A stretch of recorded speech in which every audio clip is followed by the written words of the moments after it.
तेरा ही आश्रम सतगुरु की अति प्यारी साथ संगत जी। जैसा कि पिछले एपिसोड में आपको बताया गया था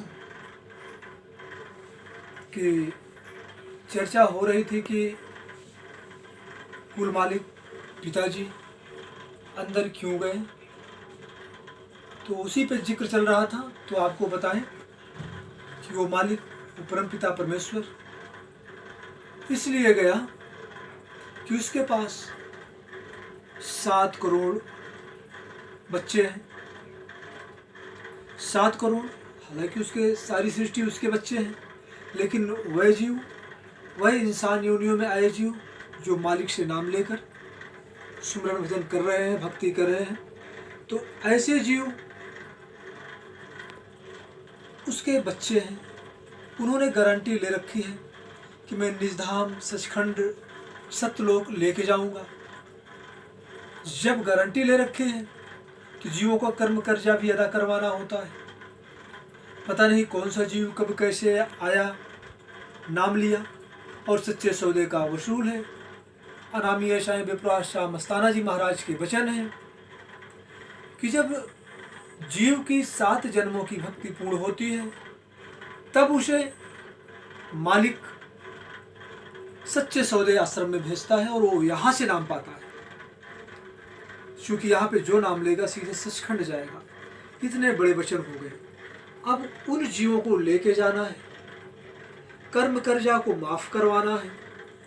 तो कर्म कर्जा का माफ करवाने का इससे उत्तम तरीका और कोई नहीं था। उसे तो मालिक है, जैसे मर्जी लेके जा सकता है, लेकिन उन्होंने काल को वचन किए हैं कि भाई उनका कर्म कर्जा माफ करवाएंगे, क्षमा करवाएंगे और फिर उनको हम लेके जाएंगे। तो इस तरह से साथ संगत जी, सारी सृष्टि में जितने भी लोग हैं सबको पता है कि निंदा चुगली एक ऐसी बुराई है जो कि इंसान के कर्म कर्जे को माफ कर देती है, साफ कर देती है और वो इंसान पाक साफ हो जाता है। तो ये निंदा चुगली बुराई, 7 करोड़ बच्चे हैं, उनको सीधे सचखंड लेके जाना है, बीच में रोकना नहीं है। इसलिए पिताजी ने ऐसा रहस्यमयी खेल खेला जो आज किसी को हजम नहीं हो रहा है कि ऐसा क्यों हुआ, ऐसा कैसे हुआ। जैसे कि कबीर साहब जी महाराज आए, उन्होंने इस तरह के कई खेल खेले क्योंकि उनको भी जीवों को लेके जाना था। और रविदास जी महाराज, सारे जितने संत आए सबने ये खेल खेला। वो किसके लिए? जीवों के लिए। उनका अपना क्या, वो तो कुल मालिक है। वो जैसी मर्जी अपनी मर्जी के मालिक, जब मर्जी सचखंड अनामी घूमे, जब मर्जी आ जाए। इस तरह से उन्होंने ये खेल खेला और सारी दुनिया निंदा की, चुगली की, बुराई की हद पार कर डाली। और इसमें फायदा किसका हुआ? फायदा हुआ कुल मालिक के बच्चों का जो नाम लिए हुए हैं। क्योंकि ये बच्चे भी प्रताड़ित हुए, इन बच्चों के लोग जगह जगह बुराई किए, तेरा गुरु ऐसा, तेरा गुरु ऐसा। अरे हमको पहले से पता था, अरे जिस तरह से फिल्म बनाई, जिस तरह से ये काम कर रहे थे। लेकिन कोई ये नहीं कहता कि इन्होंने मात्र 23 वर्ष की उम्र में गद्दी पे आए और फिर 23 के बाद ज़्यादा से ज़्यादा इस समय पिताजी की उम्र 53 या 54 साल, तो 30 साल में पिताजी ने विश्व रिकॉर्ड बनाए। सैकड़ों, जो कि विश्व रिकॉर्ड जो लिस्टेड हैं, जो लिखे हुए हैं, वो 47 है शायद, या इससे कुछ ज़्यादा होंगे। लेकिन विश्व रिकॉर्ड, यहाँ पर एक इंसान पूरे जीवन एक रिकॉर्ड भी नहीं बना पाता। कोई एक वैज्ञानिक कोई एक चमत्कार कर दिया, कोई एक चीज़ खोज ली, तो उसमें वो क्या करता है कि उनको नोबेल प्राइज़ देती है सरकार, नोबेल पुरस्कार देती है। लेकिन पिताजी ने इस तरह से 47 विश्व रिकॉर्ड, अर्धशतक पूरा कर दिए, शतक पूरा कर दिया विश्व रिकॉर्ड, लेकिन किसी ने इस तरफ ध्यान नहीं दिया। तो मालिक ने, यही वजह है कि जो इस तरह से खेल खेले, कोई मालिक को छू भी नहीं सकता, कोई ले नहीं जा सकता। ये उनका निज खेल है। और लोगों को, जो लोग हैं जिनके कर्म अच्छे नहीं हैं, उनको भी मालिक को पार करना है, और जिनके कर्म अच्छे हैं उनको भी मालिक को पार करना है। इस तरह से मालिक ने ये खेल रचा है। ख्याल आया एक शब्द, वो तो बब्बर शेर है, जेल तो एक खेल है, देखते जाओ लोगों सारी दुनिया फेल है। ये जेल एक खेल है, वो तो कुल मालिक है। परमपिता शाह सतनाम जी महाराज के वचन, वो बब्बर शेर है और ये एक खेल है। दुनिया वालों सिर्फ देखते जाओ, देखते जाओ, देखते जाओ।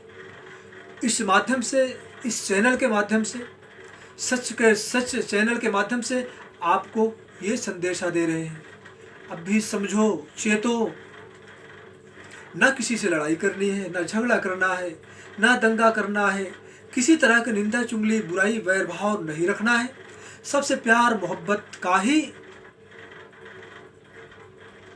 सौदा करना है, प्यार मोहब्बत ही रखना है। सब अपने हैं, कोई पराया नहीं है। इस तरह से प्यारी साथ संगत जियो, कुल मालिक एक खेल खेला है ताकि उनके सारे बच्चों को बीच में कहीं रुकना ना पड़े, क्योंकि लोग बड़े बड़े लोग हैं।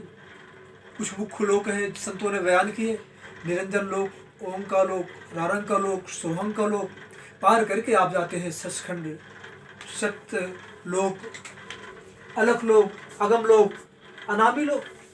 किस तरह से परम संत डॉक्टर यमेश जी महाराज जी ने ये खेल खेला है। इसलिए भ्रम भुलेखे में नहीं रहना है, सोच विचार में नहीं रहना है। जितने भी भाई बहनें हैं जो नाम लिए हैं वो भी, और जो नाम नहीं लिए हैं वो भी, हम इन सभी भाई बहनों से हाथ जोड़कर विनती करते हैं, निवेदन करते हैं कि मालिक ने आपको खुद मुख्तियार बनाया है, अपनी मर्जी का मालिक बनाया है। खुद मुख्तियारी का लाभ उठाओ। पिताजी ने कुछ मना नहीं किए। जब पिताजी गुरु मंत्र देते हैं,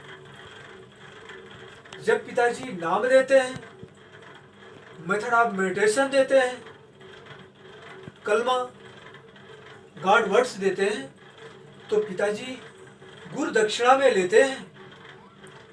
वो आपसे ये नहीं कहते कि घर दे दो, रुपया दे दो, नोट दे दो, पैसा दे दो, इत्यादि इत्यादि, बल्कि वो जो है आपसे मांगते हैं, बेटा अंडा मांस का सेवन नहीं करना, शराब का सेवन नहीं करना, और परिस्त्री को माँ के समान है तो माँ का दर्जा देना है, और बहन के समान है तो बहन का दर्जा देना है, और बच्ची के समान है तो बच्ची का दर्जा देना है। इसी तरह से भाइयों के लिए भी, इसी तरह से बहनों के लिए भी। तो सबके ये नियम बताते हैं और फिर बदले में गुरु मंत्र देते हैं, नाम शब्द देते हैं, गॉड वर्ड्स देते हैं, मेथड ऑफ मेडिटेशन, कैसे मालिक से मिलना है, बात करना है। इस तरह से सारे लोग नाम लेके खुशी हासिल करने लगे, और धीरे धीरे कारवां इतना बृहद हो गया, इतना बृहद हो गया कि 7 करोड़, और हम तो कहते हैं 14 करोड़। क्यों कि 7 करोड़ भाई बहनें इनके साथ निश्चित है कि एक भाई अगर जुड़े होंगे, इनके परिवार का भी कोई जरूरी नहीं कि सारे परिवार के लोग जाके नाम ले लिए। जैसे हमारे ही परिवार में 16-17 आदमी का परिवार है, और नाम लिए कितने लोग हैं गिनती में करके आपको बताते हैं, ज़्यादा से ज़्यादा 12-13 लोग, तो सारे नहीं लिए, लेकिन मानने वाले सारे 16 लोग हैं। और प्लस इसके साथ साथ और भी भाई बहन हैं सैकड़ों, जो मालिक से नाम नहीं लिए लेकिन वो भी मालिक को मान रहे हैं।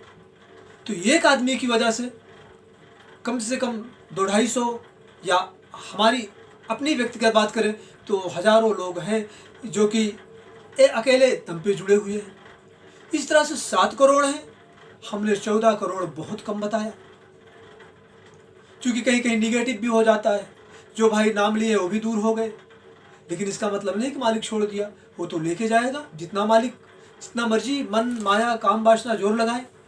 इसलिए प्यारी साथ संगत जी, जिसके 7 करोड़ बेटे हों और उनको खुशियाँ देनी है इस धरती पे भी और आगे जहान में भी, अगर उसके साथ ये हुआ, मतलब उन्होंने ये खेल खेला, जानबूझ के खेला और ये हुआ नहीं। यहाँ पर जिसके एक बेटा है, एक बेटी है, उसकी हालत देखो, क्या हालत है उसकी।